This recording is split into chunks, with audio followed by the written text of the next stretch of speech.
Ah, essa aqui também tem que ter um cuidado. Talvez essa seja mais difícil. Estou agora na dúvida. 3 e a 4. Por causa de um detalhe, por causa desse detalhe YZ aqui, ó. O ciclo de Carnot prevê a melhor máquina térmica teoricamente possível. Ela na prática não é, pelo menos até hoje, não é possível por causa de pontos de pressão muito alta, até onde eu sei. Em alguns pontos aqui dela. Não teria material que resistisse a isso. Ele está representado no gráfico a seguir, em que os trechos do ciclo sobre as linhas 1 e 2 representam transformações adiabáticas. Eu já te disse, você tem que saber. Essas linhas, quando tem pressão por volume, essas linhas mais em pezinhas assim, são as adiabáticas. A diabática significa que ela não, isso é importante para essa questão, não troca calor com o meio externo. Tá? Quando uma transformação é adiabática, ela não recebe nem doa calor para o que está fora ali do sistema. Então ele está falando que A1 e A2 são transformações adiabáticas. Mas isso aqui você tem que saber, tem questão que não vai falar. Essas mais em pezinhas, no gráfico de P por V, as mais em pezinhas são as adiabáticas. E essas mais inclinadas, mais deitadinhas, são e os trechos do ciclo sobre as linhas 3 e 4, transformações isotérmicas. Então, essas duas aqui mais deitadinhas, seria essa e essa, são isotérmicas. Significa que elas mantêm a temperatura constante, tá certo? Sofreu por um gás ideal. Nessa máquina, o calor é convertido em trabalho de expansão. Observe que isso aqui é muito importante. Eu tenho que o calor tem que ser convertido em trabalho, não é qualquer trabalho, é de expansão. O que eu tenho que lembrar aqui? Primeira coisa que vai me ajudar é a primeira lei da termodinâmica. Primeira lei da termodinâmica. A primeira lei da termodinâmica me diz que o calor... Eu vou colocar o desenho aqui primeiro, que eu acho que ajuda. Tem um gás, isso aqui é um gás ideal, tá? Você fornece calor para ele, parte dele é usado para realizar trabalho, e outra parte vai variar a sua energia interna, que tem a ver com a temperatura. O trabalho, vamos colocar... e a equação é a seguinte, ó. Então, que a energia que você fornece é igual a trabalho mais ΔU. Agora, uma coisa interessante é que o trabalho está diretamente relacionado, não quer dizer que tem o mesmo valor, está diretamente relacionado, se quando um aumenta, outro aumenta, com a variação de volume. Quando um gás realiza trabalho, significa que ele teve expansão. Quando ele sofre trabalho, significa que ele foi compactado, teve uma diminuição, uma contração de volume. E a variação de energia interna está diretamente ligado com a variação de temperatura. Tá certo? Então, quando há variação de temperatura, é porque há variação de energia interna. Quando não há variação de temperatura, é porque não há variação de energia interna. Tá certo?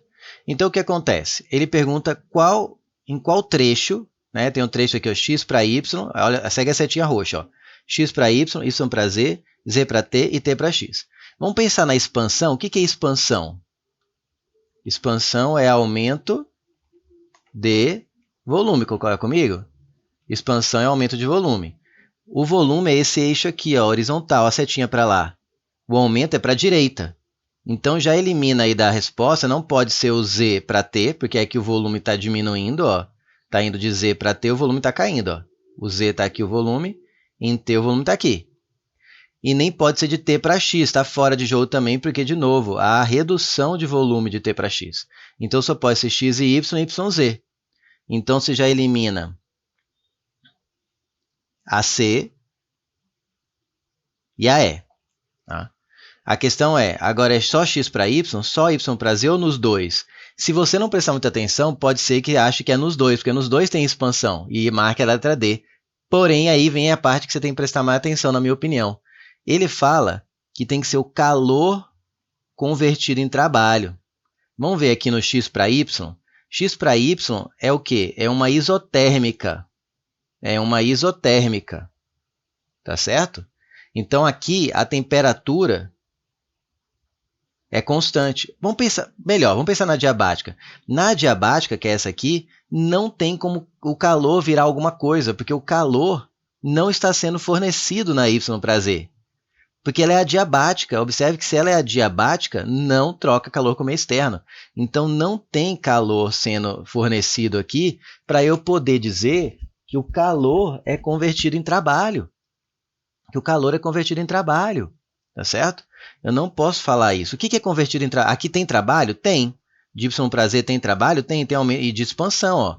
Tem aumento de volume. Mas quem é o culpado desse trabalho? Vamos olhar a primeira lei da termodinâmica. Se eu não tenho Q aqui, se o Q é zero, deixa eu tirar isso, senão vai confundir a teoria. Vamos colocar aqui de novo a equação. Numa adiabática, o Q é zero. Vamos trocar por zero? Trabalho mais ΔU. Então, trabalho é menos o ΔU. Ou seja, você perde energia, variação de energia, vai perder temperatura, que é a energia que tem lá no próprio gás, para poder expandir. Então, na linha Y para Z, aqui, ó, nesse pedaço aqui, é a energia interna do gás que é convertida em trabalho de expansão. Não é o calor.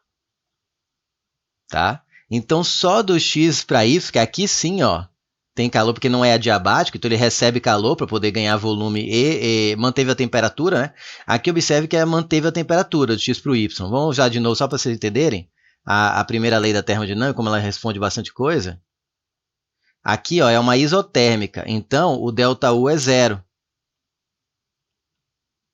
Porque não tem variação em temperatura, então não tem variação em ΔU, ó. Então, o calor é convertido em trabalho. O calor é igual ao trabalho. Então, é na XY que o calor que é fornecido vira trabalho de expansão. Aqui é contração, né? Então, ele sofre trabalho e o calor é liberado. Então, é no X para o Y apenas que o calor é convertido em trabalho, que o calor é convertido. Porque no Y para Z, quem é convertido em trabalho de expansão não é o calor, mas a energia interna. Por isso que eu tiro o que tiver a opção Y para Z, que é a D ou a B, e fico só com a letra A.